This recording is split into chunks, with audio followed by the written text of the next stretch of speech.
Hi, I'm Miranda again. So this is a follow-up on last night's video, which, thanks for at least the views that I got. I'm really not sure. I'm not really paying much attention. I just want to get this out there.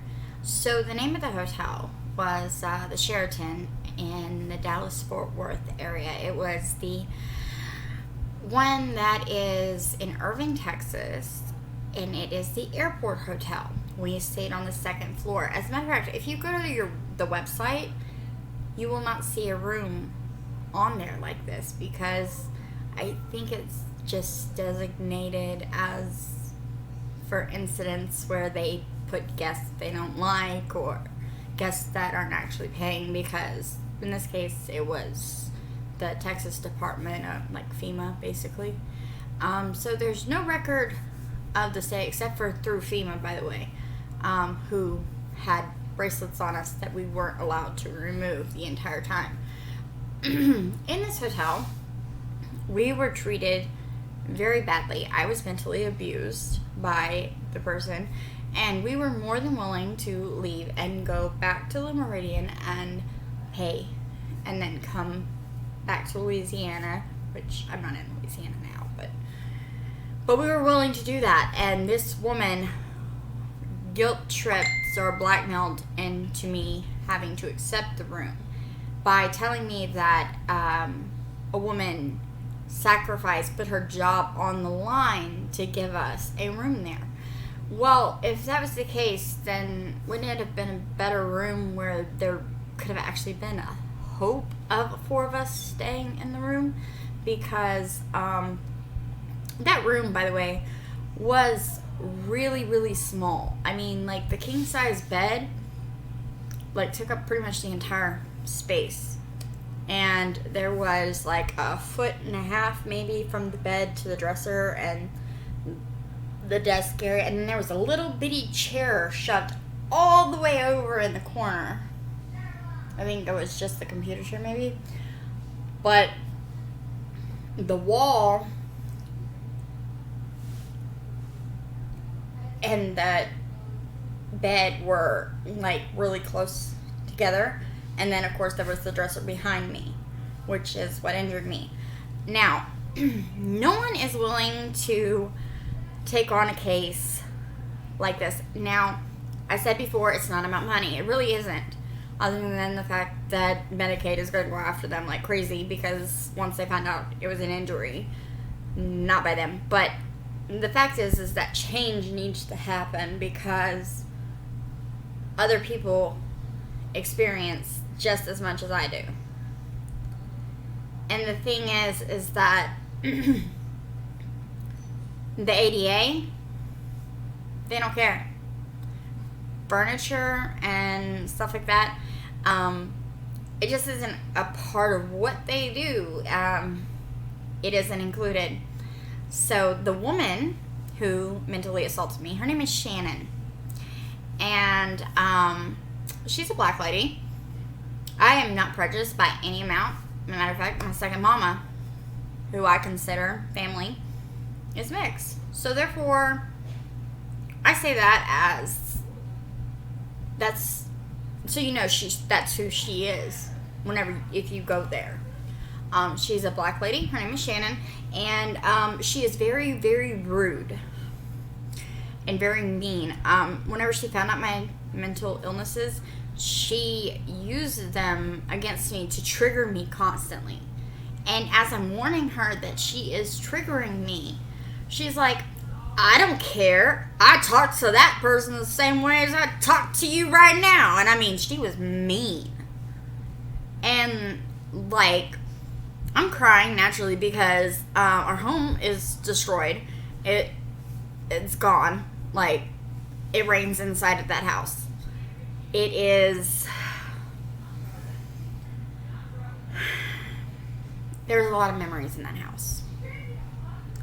And it's a very old house. And that house has a big history. But this isn't about the house. It's about getting justice done. This woman, she does not need to be anywhere near people. She literally implied that I was upset because I was watching my mother die. My mom isn't dying. Are you kidding me? She's not dying. She's nowhere near dead. She can not get around the way that I used to could. And now leads me to the other part. Yesterday evening, found out the best I can hope for is 51% total range of movement. For me, that's a big deal. Because I've been, working out, losing weight, doing everything I can to get back. I lost kids. My life is tragic. But this isn't about my life. It's about the fact that literally no one cares about the handicap and nobody thinks about it. Unless you have someone in your family that is in a wheelchair and you actually go to do travel with them and hotels with them, then you'll understand that literally the handicap accessible, wheelchair accessible means literally nothing. They don't think about it. Matter of fact, the last hotel we stayed at, I had to go and buy a special thing to go against the toilet so my mom could get up off the toilet because they did not even have handrails beside the toilet.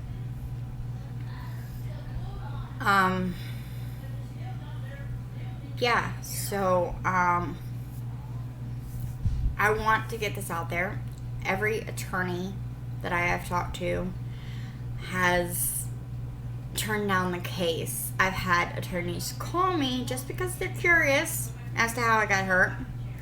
I called the customer service through Marriott, which I am a Marriott member.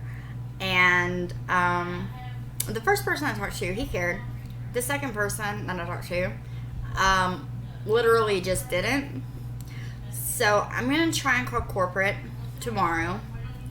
And we're going to see how they handled this again, because this is the second time I called.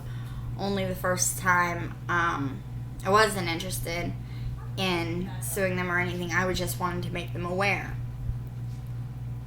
Things have changed now. I want change to happen, and I want justice, because there's no reason why I should be in the position that I'm in, going to physical therapy for 6 weeks, twice a week, just to get 30% movement back. I'm operating at 22% right now, which I don't know if you know, but it's not a lot.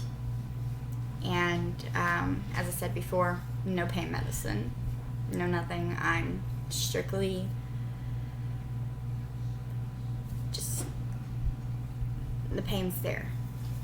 And it's very, very real. And I'm just lucky, I guess, that I had 4 C-sections and it's directed me to prepare me for these events. Y'all have a wonderful night, and please continue to share and just try and get the word out.